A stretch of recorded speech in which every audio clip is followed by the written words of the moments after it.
Good morning, everybody, and welcome to the CIBC Run for the Cure event today. I really appreciate seeing everybody here. I'm going to try and keep myself together, but there's no guarantees. I'm seeing a lot of familiar faces that I fought this battle with, and if I look at you guys are going to bring me to tears.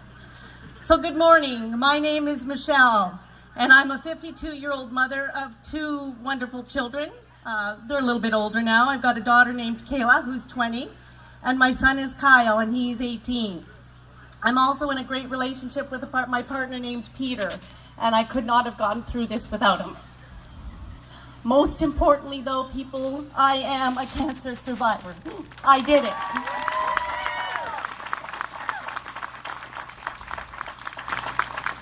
My very first experience with cancer was in 1999, when my mother was diagnosed with stage 4 colon cancer.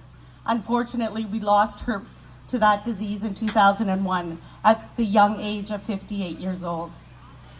The next time it hit close to home for me was in 2009, when my very best friend, my lifelong friend, her daughter at the age of 12 was diagnosed with leukemia. She fortunately survived, and she's actually participating in another CIBC Run for the Cure event at the Toronto Zoo today. She's part of a cheerleading team there. I never thought I would get cancer. I was always helping everybody else, getting them through it, being there with them, standing by their side. I never thought it was going to be me. But on November 13th, 2016, I began to feel some muscle pain in my left shoulder blade. I thought I had pulled a muscle. So on November 14th, while hugging my 180-pound bull mastiff, I thank him for that, because if he wasn't as big as he is, I wouldn't have felt what happened. Something snapped, and I felt some pain in my left breast. As I grabbed my breast, I felt the lump. I was wondering, am I having a heart attack? Because it was painful. The next day, I went into my family doctor, and she examined me. She felt the lump. She knew it was painful. She said, you know what, don't worry. I don't believe it's cancer or anything serious. You're going to be fine, but we'll get through the big tests that you need to get through to rule it all out. So I was calm. I was good. But the tests I had to have, the EKG, the mammogram, and the ultrasound. Now keep in mind, I just finished saying to you guys that that tumor was painful. So for all you women out there who go for your mammograms, can you just imagine how painful that mammogram was for me? The mammogram itself did not confirm the tumor was cancerous. It was the ultrasound that did it. So after that, I needed to have a biopsy. So I asked myself at the time, I'm like, was I worried? You think back on it. You know what, I thought about it a little bit, but then I was reassured by what my doctor had said and figured that a benign tumor, it was very unusual for it to have, the cancerous tumor to have pain associated with it. So I was still thinking along those lines. So finally, on December 1st, I walked into my surgeon's office alone, expecting to meet him and walk out of there with a date for my biopsy. I walked out of there with the following words echoing in my head: you have cancer. I walked back to my car, sat in my car, and then as those words started to sink in, the tears began to fall. The thoughts started running through my mind. What am I going to do about Christmas? What about work? What am I going to say to the kids? What am I going to tell my dad? My dad went through the loss of my mom to cancer. What am I going to say to my sister, my best friend? I called Peter from the car and told him the news, and he instantly met me at home from work. He got there faster than I could get from my doctor's office, and I was closer than he was. We talked, we cried, and although he tried to calm me by saying, well, we don't know yet for sure because the biopsy still needed to be done, I knew in my gut it was cancer. From there, everything happened quite quickly. And on December 20th, I was in surgery. My diagnosis was invasive ductal carcinoma, also known as the garden variety of breast cancers. 80% of women are diagnosed with this type of breast cancer. My surgeon told me the entire tumor was removed, the margins were clear, the lymph nodes came back negative, and he said I would only require 2 to 3 rounds of chemotherapy and a few doses of radiation. The prognosis was great. I felt good. Then, on January 20th, my best friend Lori and I headed off to the Durham Region Cancer Center to meet my medical and radiology oncologist, and all that changed. They told me that I was triple negative. What does that mean? Well, to me, that was a good thing, because when you're put into this situation, anytime you hear that word negative, it's usually a good thing. In this case, it wasn't. A diagnosis of triple negative breast cancer means that the 3 most common types of receptors known to fuel most breast cancer growth, which are estrogen, progesterone, and HER2, are not present in the cancer tumor. So what did that mean?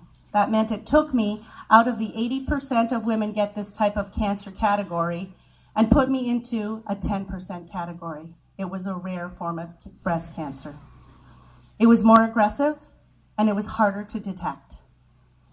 So bottom line, for those of you in the crowd who are all about the numbers, if I refused treatment, the chance of a recurrence within 5 years was going to be between 25 and 30%. However, that number would be reduced to between 5 and 7% if I went through treatment. So my decision was to go with treatment, and that meant 20 rounds of chemo and 20 rounds of radiation. I'll be honest, it wasn't an easy road. Or as I like to call it, and everybody that I've met at the Hearth Place knows it to be, my detour. It was tough, and in order for me to get through it, I relied on my family and friends to help me. And throughout this detour, I made new friends, new lifelong friends. My children and Peter kept me going on a daily basis. Peter came to every chemotherapy appointment, regardless who else was coming. And there were days I had quite a few people there. Kayla, my daughter, she came to a number of my chemotherapy appointments. However, her daily contact with me and her take charge approach to help me get through surgery and Christmas is what kept me going. Although she was off at university, she knew my schedule and she checked in on me every single day. My son, now this is where I might lose it. My son Kyle, he was graduating from grade 12 in the summer. He had his prom, as most grade 12s do. And we had talked about it because his prom fell on the same day as my chemotherapy treatment. And I really didn't want to have to cancel that treatment because that meant I would have to just go on for another week. So Kyle said, you know what, Mom, no big deal. We'll take pictures outside before you go off to treatment, and then I'll get ready and go off to my prom. So we did that. Then I was in the chemo room. My appointment was at 2, and I remember this very vividly. My appointment was at 2. I was hooked up at 3 o'clock in the afternoon. In walks my son, dressed in his suit, with his 2 dates for prom, dressed in their dresses, makeup and hair done. And I sat there going, something's happened because you guys are supposed to be at your prom. And my son walked over to me and hugged me and he said, Mom, you couldn't make it to my prom, so I'm going to bring it to you. I was a mess. I don't think there was a dry eye in the place. The nurses were crying, the volunteers were crying, and I don't know how I got through it. So that was one of my memorable moments. My sister and my dad, they are from out of town. They made many trips to Ajax to be there with me to get through some of the tough times, like when I had my head shave party before I lost all my hair.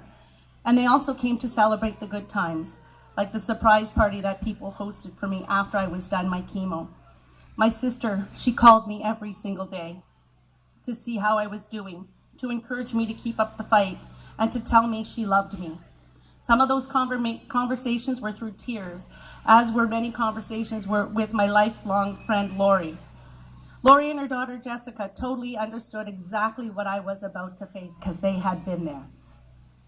Jessica fought a similar battle 7 years earlier when she was diagnosed with leukemia. And just before I started my treatment and before I lost my hair, she handed me over her hat to wear when I lost mine. I also began to see my dad through different eyes. The once stoic, unemotional man whose role in my life was to keep me safe and protected turned into a man who called me every day to see how I was. And I could sense that he felt totally helpless because he couldn't fix it. The bond between us grew stronger with each phone call. As a father of a child with cancer, he must have gone through a heartbreaking struggle with no discernible direction while somehow trying to cope with raw emotions that I knew were completely foreign to him. Peter's family not only supported me and kept me going with their phone calls, their text messages, and cards, but his sister, Kathy, and her husband, Paul, were there every step of the way. And they opened their home to my family and my circle of friends in hosting a celebratory party for me when I was done. They made many trips to chemo with me, not only to support me, but I know they were there also to support Peter through some of the toughest times. I also became close to my inner circle of friends who stayed by my side and checked in on me daily. It was those friends who were able to commiserate with me, and they took the time to listen, even though they had never been through what I was going through. Their strength and love for me is what kept me going on the hardest of days. And then I met an entirely new community, my breast cancer friends. Friends I grew close to because we are all facing similar challenges, similar fears. Friends I turned to and could rely on because they knew exactly what I meant. They could relate to my pain, they could relate to my uncertainties, they could relate to my fear of the unknown. I met these friends through the Hearth Place Cancer Support Center, a place for people to come together for support regardless of what cancer you're diagnosed with, a place to turn to for help and emotional support, a place to turn to for wellness programs and educational programs, and a place to turn to assist children and teens in dealing with a cancer diagnosis of a close family member. This is where I met friends like Heather and Tanya. She's right over there.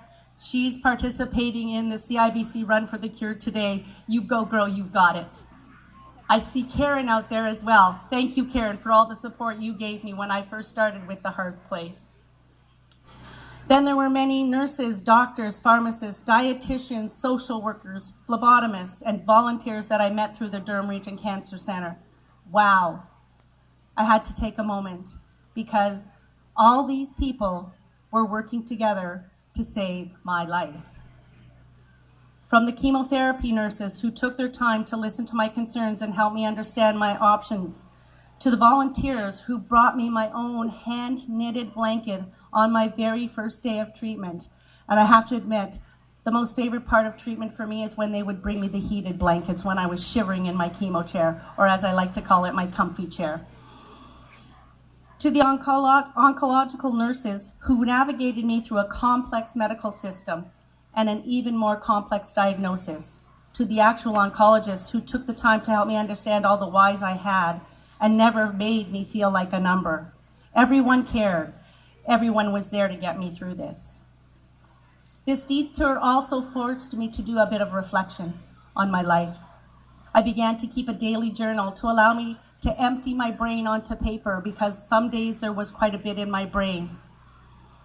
This journal kept track of my emotional fears, my feelings, and what I did on a daily basis because I would usually forget what I did the day before due to the effects of chemo brain.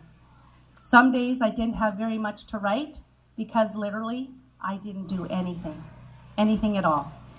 It also gives me something now to go back on and look at because of that chemo brain. I also decided to set up a Facebook group to keep my family and friends and colleagues informed of my detour and educate people as best as I could about the various treatments I was going through, the tests and the options that I had before me. I gained such strength from the comments that people posted. Even when I checked in here today to let folks know in my group that I was participating in providing the survivor speech, the comments and support that I received within about 5 minutes was phenomenal.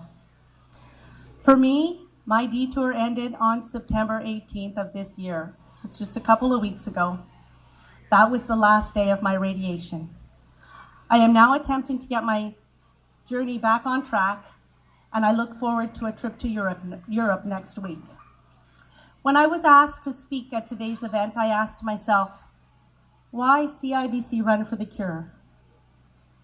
Because money raised from runs like today goes toward the promotion of early detection, increase in screening frequency, and innovation of new and more effective treatments, which have resulted in 44% decrease in breast cancer deaths in Canada. That's phenomenal. I truly believe if it wasn't for events like CIBC Run for the Cure, my outcome would not have been as positive. So I sincerely thank each and every one of you for giving me a second chance at life. In closing, I had cancer. Cancer never had me. None of us get out of life alive.